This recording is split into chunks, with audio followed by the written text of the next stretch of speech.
Hello class. हमारा बेटा topic चल रहा था अंडरस्टैंडिंग क्वाड्रिलेटरल्स, जिसमें अपन एक्सरसाइज 3.3 के क्वेश्चन नंबर 6 तक डिस्कस कर चुके थे। आज हम लोग उससे आगे बात करेंगे। हमारा क्वेश्चन नंबर 7 क्या कहता है, एक बार देखते हैं। कहता है the adjacent figure H O P E is a parallelogram. आपको दे रखा है एच ओ पी ई एक फिगर है जो क्या है, पैरेललोग्राम है।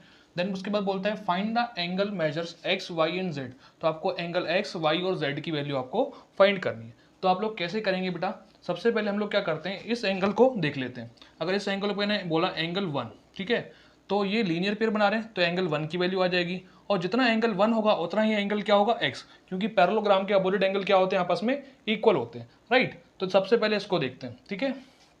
तो हम लोग करते हैं एंगल 1 प्लस एंगल 70 डिग्री, दोनों की वैल्यू कितनी होगी, दोनों का सम होगा 180 because of linear pair, right. तो ये 70 तो आके माइनस में, तो एंगल 1 की वैल्यू 180 माइनस के 70 degree, that is equal to कितना, 110 डिग्री। एंगल 1 आ गया 110, एंगल 110 आया, ठीक है। ये तो इसके अपोजिट एंगल कितना, एंगल एक्स।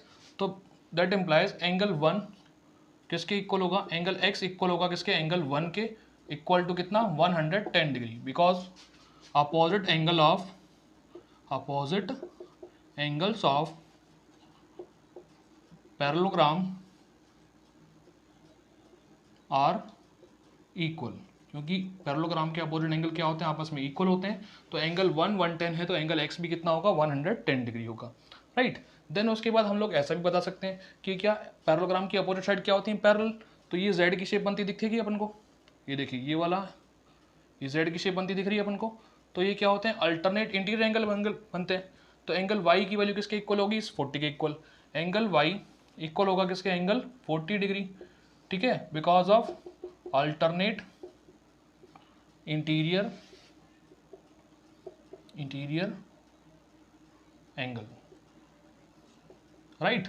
देन उसके बाद एंगल 1 मिल गया, वाई मिल गया, अपन को जेड चाहिए, ठीक है। तो हम लोग क्या कर सकते हैं बेटा, ये ट्राइंगल बनना है और ट्राइंगल के तीनों एंगल का सम कितना होता है, 180, ठीक है। तो in triangle H O P, ये एच ओ पी अपन ने ट्राइंगल ले लिया, इसके तीनों एंगल का sum angle Z plus angle 1 plus angle Y, तीनों का सम कितना होगा बेटा, 180 डिग्री। क्या लिखेंगे reason, angle sum property of triangle, angle sum property of triangle, right. अपने पास z की वैल्यू पता नहीं है, फर्स्ट की वैल्यू कितनी आई थी 110, y की वैल्यू आई कितनी 40 और प्लस इक्वल टू कितना 180। इधर से z की वैल्यू निकालनी है तो इधर से क्या लेंगे अपन, 110 और 40 कितने हो गए 150, 150 उधर आके माइनस में, तो 180 माइनस 150 कितना आ जाएगा बेटा 30 डिग्री। इसके हिसाब से अपने पास एंगल x आया 110 डिग्री, एंगल y आया 40 डिग्री एंड एंगल z कितना आ गया बेटा 30 डिग्री, राइट। तो ये था अपना क्वेश्चन नंबर 7। देखते हैं हमारा क्वेश्चन नंबर 8। कहते हैं the following figures G U N S and R U N S are parallelograms. आपको दो पैरेललोग्राम्स गिवन हैं, ठीक है। कहते हैं find X and Y length are in centimetres. आपको एक्स और वाई की वैल्यू बतानी है जो कि जिनकी लेंथ किस में है, सेंटीमीटर्स में, राइट। तो सबसे पहले ये जी यू एन एस अपन को पैरेललोग्राम दे रखा है और हम लोग क्या जानते हैं कि पैरेललोग्राम की अपोजिट साइड्स क्या होती हैं, इक्वल होती हैं। तो ये जी यू इक्वल होगा किसके, एस एन के। इसी तरह से जी एस इक्वल होगा किसके, एन यू के, ठीक है ना। तो सबसे पहले बिकॉज जी यू इक्वल होगा किसके, एस एन के। रीजन क्या लिखेंगे, because opposite sides of parallelogram are equal, इस वजह से अपन ने लिखा, ठीक है। हाँ भाई, जी यू की वैल्यू कितनी है, जी 3y माइनस 1, एस एन की वैल्यू है 26, माइनस का 1 उधर आके प्लस 1 हो जाएगा, तो 3y इक्वल टू 26 और 1 कितने हो गए, 27 हो गए।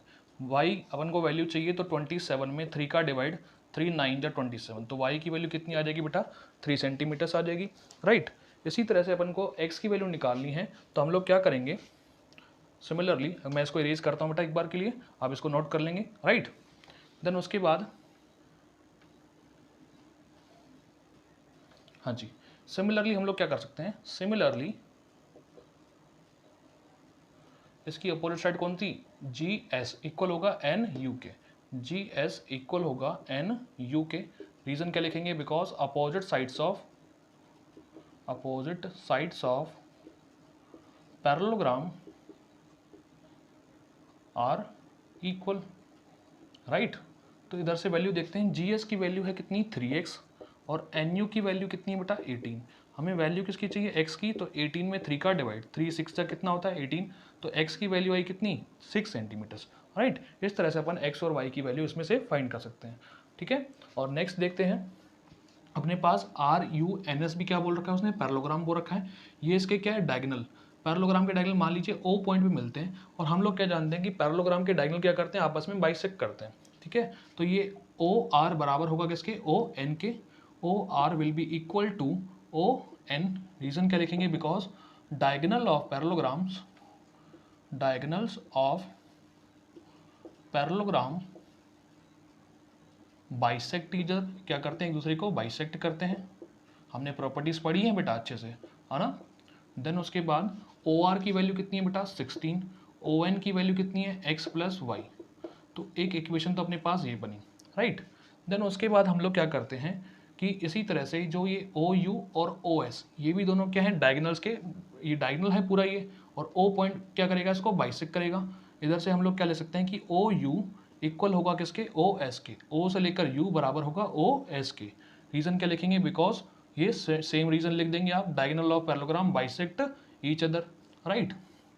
इधर से OU की वैल्यू कितनी है y प्लस 7, इधर से OS की वैल्यू कितनी है बेटा 20, ये प्लस का 7 उधर आके ट्रांसफर, तो 20 माइनस 7 कितना आ जाएगा बेटा 13।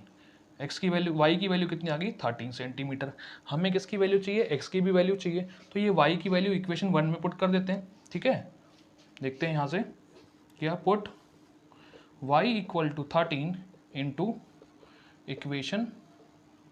Equation first. इधर से क्या था भाई, x plus Y equal to 16 था, हमने x को ऐसे रखा, y की वैल्यू 13 इक्वल टू 16। इधर से अपन को क्या चाहिए, x की वैल्यू चाहिए, तो क्या आएगा 16 में से 13 minus 16 minus 13 that is equal to 3 centimetre. तो इधर से x की वैल्यू आई 3 सेंटीमीटर और y की वैल्यू आई कितनी 13 सेंटीमीटर, राइट। तो ये था अपना क्वेश्चन नंबर 8। हमारा क्वेश्चन नंबर 9 देखते हैं, कहता है in the given figure RISK, ये RISK ये क्या है बेटा पैरेललोग्राम है, एंड CLUE ये भी क्या है पैरेललोग्राम है। कहता है find the value of x, तो ये जो एंगल x है ये अपन को फाइंड करके लाना है, ठीक है। तो अपन को पता है कि RISK क्या है, एक अपने पास पैरेललोग्राम है, और ये एंगल ये 120 है ना, और ये एंगल कितना है बेटा CL,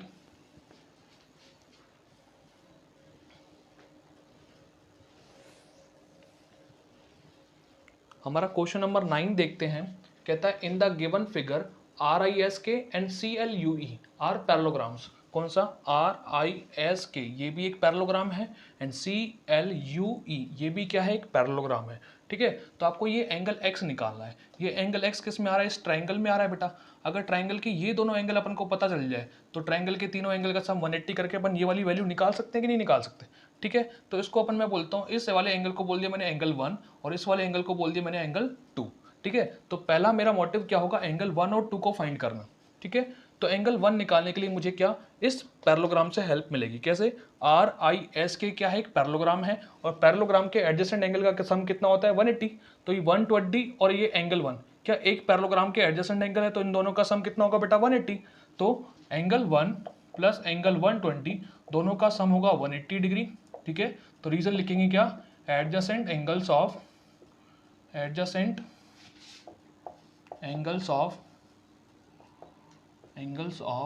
पैरेललोग्राम RISK जो पैरेललोग्राम है उसके क्या है एडजेसेंट एंगल है। 120 उधर आके माइनस में, तो एंगल 1 की वैल्यू 180 माइनस 120 कितना आ जाएगा 60 डिग्री, राइट। तो एंगल 1 आ गया अपने पास। देन उसके बाद हम लोगों को पता है कि क्या ये CLUE ये क्या है पैरेललोग्राम है। पैरेललोग्राम के अपोजिट एंगल क्या होते हैं इक्वल, तो एंगल 2 की वैल्यू किसके इक्वल होगी 70 के। तो एंगल 2 इक्वल होगा किसके 70 डिग्री के।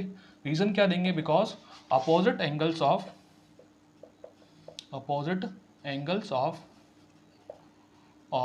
पैरेललोग्राम आर इक्वल, ठीक है। क्योंकि पैरेललोग्राम के अपोजिट एंगल क्या होते हैं आपस में इक्वल होते हैं। एंगल 1 पता चल गया, एंगल 2 पता लग गया हमको, तो हम लोग ये ट्राइंगल लेते हैं, इस पॉइंट को मैंने बोल दिया, मान लीजिए ओ बोल दिया, ठीक है। तो ट्राइंगल कौन सा ले लिया हमने, एस ओ ई। तो इन ट्राइंगल एस ओ ई, इन तीनों एंगल का सम कितना होगा 180। तो एंगल 1 प्लस एंगल 2 और ये एंगल x, तीनों का सम हम लोग कितना रखेंगे 180 डिग्री। रीजन क्या देंगे, angle sum property of triangle, angle sum property of triangle, right. इधर से एंगल 1 की वैल्यू 60, एंगल 2 की वैल्यू 70 plus angle x equal to 180। 60 और 70 हो गए 130 plus angle x equal to 180। ये एंगल x निकालना है तो 180 में से 130 माइनस यानी कि कितना आ जाएगा 50 डिग्री। तो ये x इक्वल टू 50 डिग्री क्या होगा, अपना आंसर हो जाएगा, राइट। तो ये था अपना क्वेश्चन नंबर 9। हम लोग बेटा क्वेश्चन नंबर 10 देखते हैं। कहते हैं explain how this figure is a trapezium. आपको ये एक्सप्लेन करना है, जो ये गिवन फिगर है ये ट्रेपेजियम है तो कैसे है। Which of its two sides are parallel, और इसकी कौन सी दो साइड्स आपस में पैरेलल है। अगर मैं देखूं के एल एम एन को, इसमें दो एंगल की वैल्यू दे रखी है एल की और एम की, दोनों का सम करें 100 और 80 कितना हो गया 180।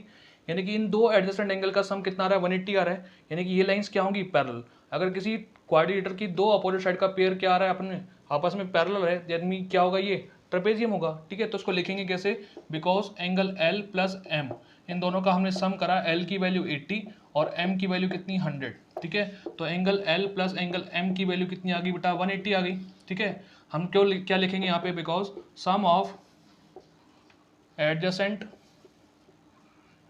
या फिर क्या लिख सकते हैं को इंटीरियर एंगल ले सकते हैं, को interior angles is equal to 180 degree, ठीक है। इसकी वजह से क्या होगा बेटा, लाइन एन एम और के एल क्या होंगी पैरेलल होंगी। दैट इम्प्लाइज क्या एन एम पैरेलल होगा किसके, के एल के। और ऐसा क्वाड्रिलेटरल जिसका क्या one pair of opposite side आपस में पैरेलल होता है, उसको अपन लोग क्या बोलते हैं trapezium. That implies K L M N is a trapezium, ये क्या होगा ट्रेपेजियम होगा। दोबारा देखें, हमने देखा कि इसके दो एडजेसेंट एंगल या इंटीरियर एंगल का सम कितना आ रहा है 180 आ रहा है। यानी कि ये दोनों लाइंस क्या होंगी पैरेलल होंगी। अगर किसी क्वाड्रिलेटर का one pair of opposite side क्या है पैरेलल है आपस में, तो ये कैसा होगा ट्रेपेजियम होगा, राइट। तो ये था अपना क्वेश्चन नंबर 10। क्वेश्चन नंबर 11 देखें। कहते हैं find measurement of angle C. आपको ये एंगल सी की मेजरमेंट फाइंड करनी है in the given figure if A B is parallel to D C. अगर क्या ये ए बी साइड पैरेलल है किसके डी सी के। अगर ए बी और डी सी क्या आपस में पैरेलल हैं तो क्या इनको एक ट्रांसवर्सल लाइन कट कर रही है, तो इनके एडजेसेंट एंगल का सम कितना होगा बेटा 180। क्या लिखेंगे, because A B is parallel to D C. इसका मतलब क्या होगा, एंगल बी और सी का sum, angle B plus angle C दोनों का सम कितना होगा 180। क्या एडजेसेंट एंगल, या फिर क्या बोल सकते हैं आप इसको को इंटीरियर एंगल भी बोल सकते हैं, ठीक है ना। हाँ जी, इधर से b की वैल्यू कितनी है बेटा 120 plus angle c equal to 180। ये एंगल c चाहिए अपन को, तो 180 में से 120 माइनस, ठीक है। 180 में से 120 गया तो कितना आएगा 60। तो एंगल c की मेजरमेंट कितनी आ गई बेटा 60 डिग्री, राइट। तो ये था अपना क्वेश्चन नंबर 11। और हमारा क्वेश्चन नंबर 12 है, कहते हैं find the measure of angle P and angle S if SP is parallel to RQ in the given figure. आपको एक फिगर गिवन है जिसमें साइड SP पैरेलल है किसके, साइड RQ के। आपको ये एंगल P और एंगल S आपको फाइंड करने हैं, ठीक है। उसके बाद उसने बोला कि if you find angle R, अगर आपको एंगल R मिल जाता है, फाइंड कर लेते हैं, is there more than one method to find angle P। तो क्या एंगल P को फाइंड करने का और कोई मेथड भी हो सकता है क्या। तो पहले एक बार फाइंड कर लेते हैं, उसके बाद दूसरे मेथड के बारे में चर्चा करेंगे, ठीक है। तो सबसे पहले अपन को पता है कि ये दोनों लाइंस के हैं आपस में पैरेलल। अगर मैं क्या बोलूँ, दो पैरेलल लाइंस हैं, उसको ट्रांसवर्स लाइन कट कर रही है, तो ये क्या हो गया एडजेसेंट एंगल। इनका सम कितना होगा बेटा 180 होगा, और ये साइन किसका होता है 90 का होता है, ठीक है। तो अपन को पता है कि angle S plus angle R दोनों का सम कितना होगा 180, ठीक है। बिकॉज क्या SP पैरेलल है किसके RQ के, and sum of adjacent angle कितना होता है बेटा 180 डिग्री होता है, ठीक है। तो इधर से S पता नहीं अपन को, एंगल R की वैल्यू कितनी है 90 इक्वल टू 180। ये 180 में से 90 माइनस, तो एंगल S की वैल्यू कितनी आ जाएगी 90 डिग्री, ठीक है। एंगल S आ गया 90 डिग्री। एक चीज़ तो ये, देन उसके बाद हमें पता है कि सिमिलरली अपन P और Q का सम भी कितना होगा 180, रीजन इसका यही होगा, angle P plus angle Q क्या होगा इसका सम भी, सिमिलरली इन दोनों का सम भी कितना होगा 180, ठीक है, because sum of adjacent angle of parallel, sum of adjacent angle equal to 180। और क्यों हो रहा है ये, क्योंकि एस पी पैरेलल किसके, आर क्यू के, ठीक है। इधर से एंगल पी अपन को फाइंड करना है, एंगल क्यू की वैल्यू 130 है इक्वल टू 180, तो एंगल पी कितना आएगा, 180 में से 130 माइनस तो कितना आएगा 50 डिग्री, एंगल पी आया कितना 50 डिग्री और एंगल एस आया कितना 90 डिग्री। फिर अपन को कहता है कि और कोई तरीका भी है क्या जिससे अपन एंगल पी फाइंड कर सकें, तो हाँ फाइंड कर सकते हैं अपन, कैसे कि अपन ने क्या कर लिया, ये क्यू दे रखा है 130, एंगल आर दे रखा है 90, एंगल एस अपन ने फाइंड कर लिया 90, पी फाइंड करने का दूसरा तरीका क्या हो सकता है एक बार देखेंगे। इसका पी फाइंड करने का सेकंड मेथड ऐसा हो सकता है कि क्या अपने पास ये पी क्यू आर एस ये क्या है, क्वाड्रिलेटरल है, और एक क्वाड्रिलेटरल के चारों इंटीरियर एंगल का सम कितना होता है बेटा 360 डिग्री होता है। तो angle P plus angle Q plus angle R plus angle S, इन चारों का सम कितना होता है 360। रीजन क्या लिखेंगे, एंगल सम प्रॉपर्टी या फिर sum of all interior angle of quadrilateral, एक क्वाड्रिलेटरल के या एक ट्रेपेजियम के सारे इंटीरियर एंगल का सम कितना होता है बेटा 360 डिग्री। एंगल पी हमें फाइंड करना है, एंगल क्यू कितना है 130, एंगल आर कितना है बेटा 90, एंगल एस कितना निकाला अपन ने 90 इक्वल टू कितना 360, राइट। इधर से एंगल पी निकालना है अपन को, 90 और 90 हो गए 180, प्लस के कितने हैं ये 130, तो कितने हो गए 310, तो इन तीनों को ऐड करा कितना आया 310 इक्वल टू कितना बेटा 360। ये 310 उधर आके माइनस में, तो एंगल पी की वैल्यू 360 माइनस के 310, तो कितना आ जाएगा बेटा 50 डिग्री। तो एंगल पी आ गया इस तरह से 50 डिग्री। तो पी एंगल को आप इससे भी फाइंड कर सकते हैं, ठीक है। तो आज के लिए बेटा इतना ही रखते हैं।